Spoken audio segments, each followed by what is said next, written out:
Al igual que con nosotros, en su momento el Señor Jesucristo experimentó distinto tipo de emociones. En Juan capítulo 11 y en el verso 35, vemos al Señor Jesucristo muy triste ante la tumba de su mejor amigo. En Marcos capítulo 11 y entre los versos 15 al 18, lo vemos muy enojado por los cambistas del templo en Jerusalén. Y en Mateo capítulo 8, entre los versos 5 al 13, vemos al Señor sorprendido con la respuesta de un centurión romano. Pero que Jesús experimentó distinto tipo de emociones, siempre supo manejarlas adecuadamente. Y es por ello que el Señor se convierte en el mejor modelo para nuestro manejo adecuado de las emociones. Quédense conmigo para que descubramos juntos cómo el Señor Jesucristo logró tener un manejo adecuado de sus propias emociones. Bienvenidos a la lección del día de hoy. Por su gracia tierna. En Mateo capítulo 26 y entre los versos 37 al 38 leemos las siguientes palabras. Y tomando a Pedro y a los dos hijos de Zebedeo, comenzó a entristecerse y angustiarse en gran manera. Entonces Jesús les dijo: Mi alma está muy triste hasta la muerte. Quedaos aquí y velad conmigo. Tres cosas fundamentales aprendemos por medio de estos versículos. En primer lugar, que Jesús experimentó una gran carga emocional en el momento más decisivo de todo su ministerio. En segundo lugar, que la tristeza y la angustia que experimentó el Señor en aquel momento eran inmensas, cual nunca seguramente las experimentó antes. En tercer lugar, que tales sentimientos tenían origen en lo que estaba a punto de enfrentar, una muerte terrible a través de la crucifixión.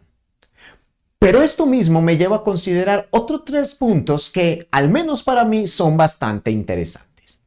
En primer lugar, que Jesús tenía conocimiento anticipado de su propia muerte. En Juan capítulo 18 y en el versículo número 4 leemos lo siguiente.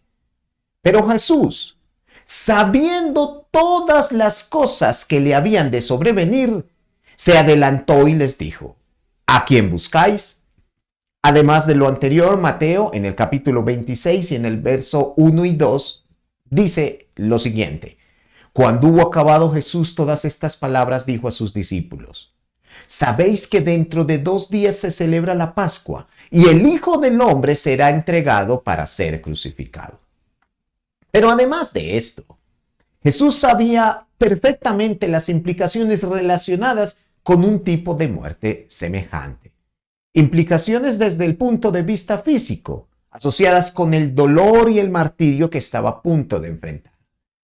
Implicaciones también emocionales, asociadas con la vergüenza y el dolor que también estaba a punto de experimentar. Y en tercer lugar, implicaciones desde el punto de vista espiritual al saber que sobre sí mismo cargaba todo el pecado de la humanidad.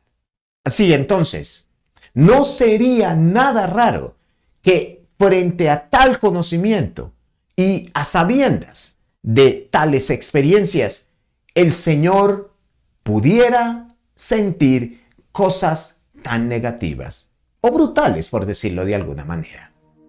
Me pregunto sobre la reacción que tendríamos nosotros frente a una situación semejante. Seguramente, muchos huiríamos. Seguramente, otros trataríamos de evitarlo. Pero ¿cuántos de nosotros enfrentaríamos con gallardía y con valor una muerte tan terrible como la que en su momento el Señor Jesucristo también experimentó? Teniendo en cuenta entonces tales sentimientos tan naturales por un lado, pero tan negativos por el otro, vemos cómo el Señor Jesucristo nos provee de las herramientas básicas para no solamente sobrellevarlas, pero también superarlas. Esto mismo será el enfoque principal de nuestra próxima lección. Y desde ya les invito para que me acompañen y aprendamos juntos cómo manejar nuestras distintas emociones de la mejor manera posible. Sin más, les deseo ricas bendiciones en Cristo el Señor.